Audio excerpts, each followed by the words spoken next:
All right, everyone. Down in Texas, Beto O'Rourke is feeling the pinch once again. His campaigns, well, this isn't even the first one against Ted Cruz. Basically, he had the same thing going on, presidential race. His campaigns tend to be a series of Hail Marys because what's happened here, someone pointed this out the other day, Beto O'Rourke is not going to small-town communities in order to actually wine and dine people who haven't seen a politician in ages.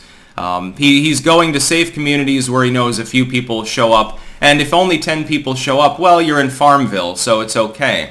There's a reason he's not really going to urban centers, and that's because the enthusiasm for Beto O'Rourke is rock bottom. And so he keeps throwing Hail Marys up. Here's his latest one. He's now tossing Joe Biden under the bus with regards to Latino voters. He's pretending, much like with his first name, he calls himself Beto. His name is Robert. He's not Hispanic, so I don't know why he cringily does this. We will analyze his cringiness further, by the way.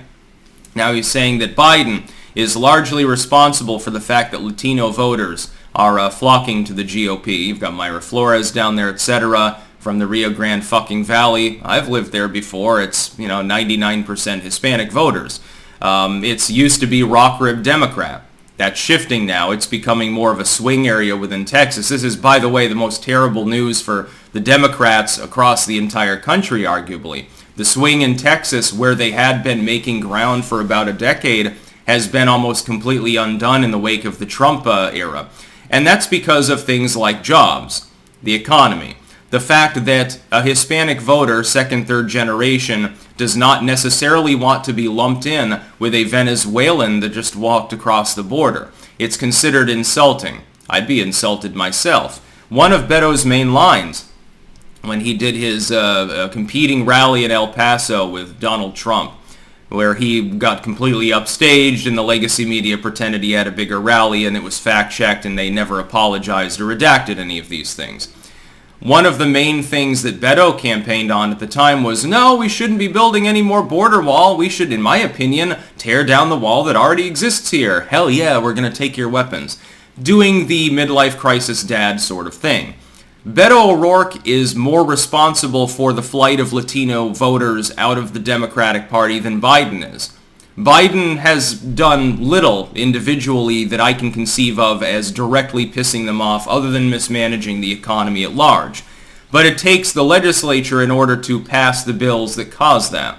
Individuals like Beto O'Rourke, who are not Hispanic, and constantly ramble about that particular demographic as though they don't put mayonnaise on their tacos, are the problem within the Democratic Party.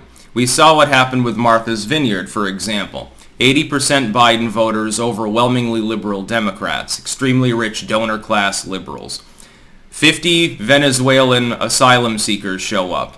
What happens? They march them on their merry way, and then they put up articles on their websites, on their Boomer book page or something about how they felt so enriched. We're so much more enlightened now because of the brief transiting of people of a different skin color and complexion through our posh neighborhoods. Yeah, we wouldn't let them into our rental homes that have been sitting empty anyway. We had to put them in the church. But, we're very generous people. I made them dumplings. I gave them fresh oranges from my garden, from my fucking greenhouse. Oh, I gave them avocados because, they're Hispanic and stuff. And the NIMBYists really fuck themselves when they try to address these issues. They're just not willing to understand that Latino voters are believe it or not, are very much like non-Latino voters, except they've been wined and dined by id poll for generations. But they're beginning to realize that the id poll, the fact that the Democratic candidate will, make an offhand remark about how much they like sombreros or tamales or something doesn't boil down to them being helped. They look at the border, and you got a business down in southern Texas. It's probably owned by a Hispanic individual. It's probably owned by someone who is first, second, third gen. Their family's from Mexico, possibly from Central America.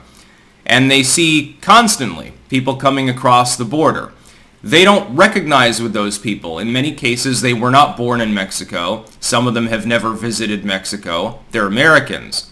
And they're trying to assimilate, and the Democrats won't let it happen. I think that that's one of the main problems. And when you wreck the economy, you can't just blame Joe Biden for that.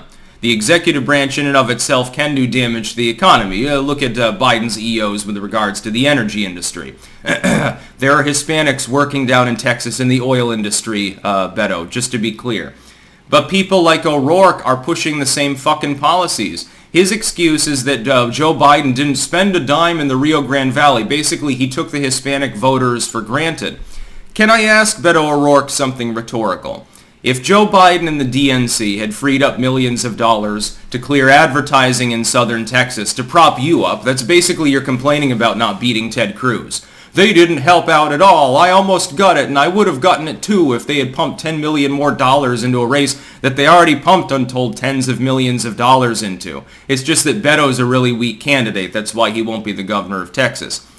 What do you think they would have put in those ads that would have helped to change Hispanic voters' minds?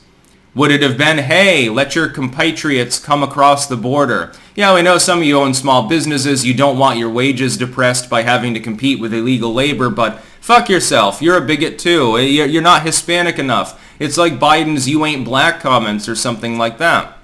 Would they have talked about crime? I don't think the Democrats want to talk about crime.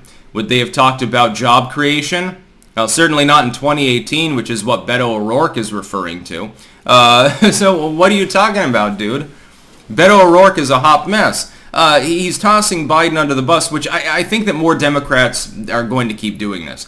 When they lose the House in the midterms, and they will, when they probably lose control of the Senate and multiple gubernatorial seats, the Democrats that are doing this, that are not holding the line for Creepy Joe, with his 12-year-old girl comments, those Democrats are hoping to capitalize upon the remarkable and spectacular failure of the Democratic Party. Beto is effectively basically expecting failure. I also don't think he expects to win. He's going to set it up. He's going to frame it this way for his future run. Maybe it's another presidential run, mayorship of El Paso. He goes after Cruz again. Who knows what he'll do next? He will grift more because he's a natural-born goddamn grifter, and he has no real other talent to market himself with, so he has to keep doing this until his career eventually ignominiously falls off the face of the earth. That'll probably happen after another couple of cycles. Eventually, people get wise to the con, Beto, just to be clear. He's betting on the failure of his candidacy. He's going to try to frame that as, I didn't get enough support, the DNC is in shambles, the national level party abandoned Latino voters. I'm your man. This could be a lead up to another attempted and inevitably failed presidential run. I encourage the Democrats to try to get Beto through the primary process if Biden decides to step down. The funniest thing in the world would be to see him be a presidential candidate. He'd fail and flail all over the place. He'd make Jimmy Carter looking against Ronald Reagan. He'd make that race look very simplistic now, wouldn't he? It'd be very funny. One hell of a Hail Mary. Yeah, you're cutting down your chief executive, the leader of your party, well, the steward of the U.S., but whatever, they consider him to be leader, in order to throw him under the bus and stand upon his political corpse to advance your own career. You gotta almost admire the grift of Beto O'Rourke. That's about all. Peace out.